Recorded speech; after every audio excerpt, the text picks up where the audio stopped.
कोल्हापूरकरांच्या दृष्टीनं फार मोठी दुर्दैवी घटना घडली होती की संगीत सूर्य केशवराव भोसले नाट्यगृह आग लागून बक्षिस्तानी पडलं होतं, राख रांगोळी झालेली आहे. त्यावेळेला सगळ्यांना वाटून आलेलं होतं की शॉर्ट सर्किट झालं त्यामुळे आग लागली. पण आता माहितीच्या अधिकारात माहिती उपलब्ध झालेली आहे की सदरची आग ही शॉर्ट सर्किटनं लागलेलीच नाही आहे. ही आग ज्वालाग्रही पदार्थ पेट्रोलियम पदार्थाचा वापर करून केल्यामुळे लागलेली आहे. मग त्या नाट्यगृहामध्ये पेट्रोलियम पदार्थ आले कुठनं? प्लॅस्टिक कॅन आणि पेट्रोलियम पदार्थ हा पूर्णपणे हा रिपोर्ट आहे. त्या रिपोर्टमध्ये त्याचा उल्लेख आहे. एक्झिबिट 4, 5, 6, 7 ते जे 4 पद्धतीचे नमुने घेण्यात आले होते त्यामध्ये पेट्रोल हायड्रोनिक पदार्थ त्यात उपलब्ध म्हणजे आढळून आलेले आहे. मग असं असताना आज या घटनेला जवळजवळ 1.25 वर्ष झाली. तो तपास त्या दृष्टीनं झालेलाच नाही आहे. तपास फक्त तिथल्या कोण कामावर होतं त्यांचे जाबजबाब, आजूबाजूचे जाबजबाब एवढंच करून हा तपास कायमपणे तपासावर आहे असं करून तो चालू ठेवण्यात आला आहे. याच गोष्टीला आमचा आक्षेप आहे म्हणून आम्ही आज माननीय जिल्हा पोलीस प्रमुख निलोत्पल साहेबांच्याकडे आलेलो आहे की हा तपास असा नुसता तपासावर ठेवून चालणार नाही. हा कोल्हापूरकरांच्या दृष्टीनं अस्मितेचा विषय आहे, आत्मीयतेचा विषय आहे. ज्या लोकराजा राजश्री छत्रपती शाहू महाराजांनी कोल्हापूरच्या कलेला वाव देण्यासाठी, राजाश्रय देण्यासाठी पॅलेस थिएटर उभा केलं होतं 100-150 वर्षापूर्वी. त्याचं नंतर नाव संगीत सूर्य केशवराव भोसले नाट्यगृह झालं. आणि असं नाट्यगृह ही जळणारी प्रवृत्ती कोण आहे, ही गुन्हेगारी अवलाद कोण आहे, ही लोकांच्या समोर आलीच पाहिजे. त्याच्यावर कडक कायदेशीर कारवाई झालीच पाहिजे. असल्याची तर कोल्हापुरातून धिंड काढली पाहिजे. अशा पद्धतीच्या लोकभावना आहेत.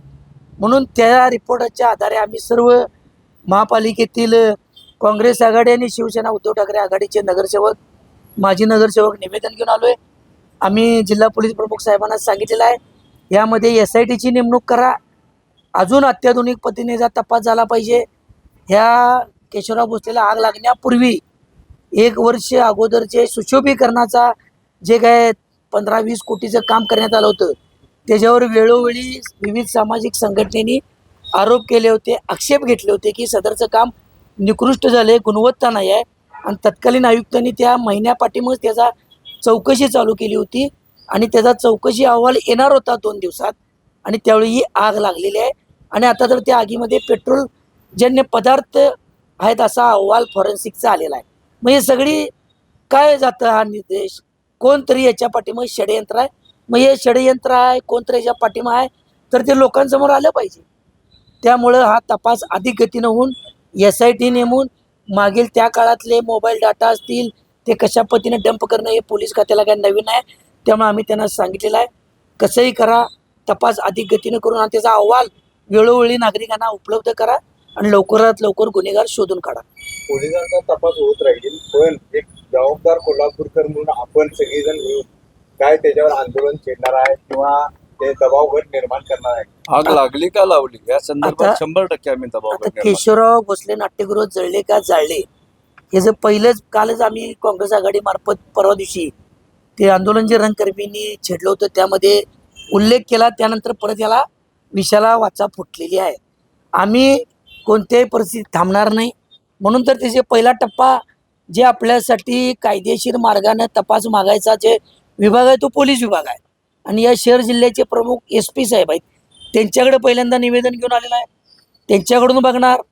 आंदोलन हा तर आमचा अधिकारच आहे.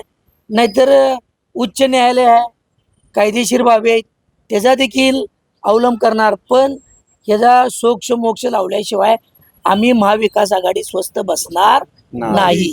कारण केशवराव भोसले जाळण्याची ज्याची वृत्ती होती ती व्यक्ती जनमानसात राहण्याच्या लायकीची नाही. त्यानं तुरुंगात खडीच फोडायला गेलं पाहिजे.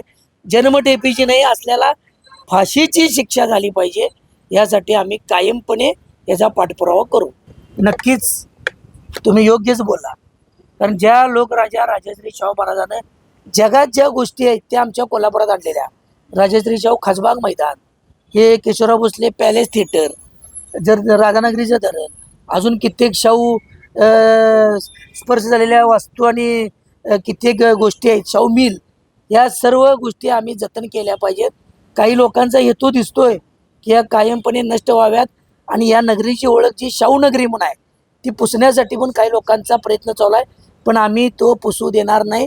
आम्ही त्याला पाठबळ देणार. शाहू नगरी म्हणूनच राहण्यासाठी आम्ही या सर्व गोष्टी, सर्व वस्तू कशा अबाधित राहतील आणि हे त्याला मोडणारी ज्या वृत्ती आहेत त्याला लोकांसमोर आणून त्यांच्यावर कायदेशीर कारवाई करेपर्यंत आम्ही स्वस्थ बसणार नाही. आता एस पी साहेब म्हणले मी पण यामध्ये नवीनच आहे, मी तपास करतो, मागच्या गोष्टी तपासतो आणि हेच तर आहे.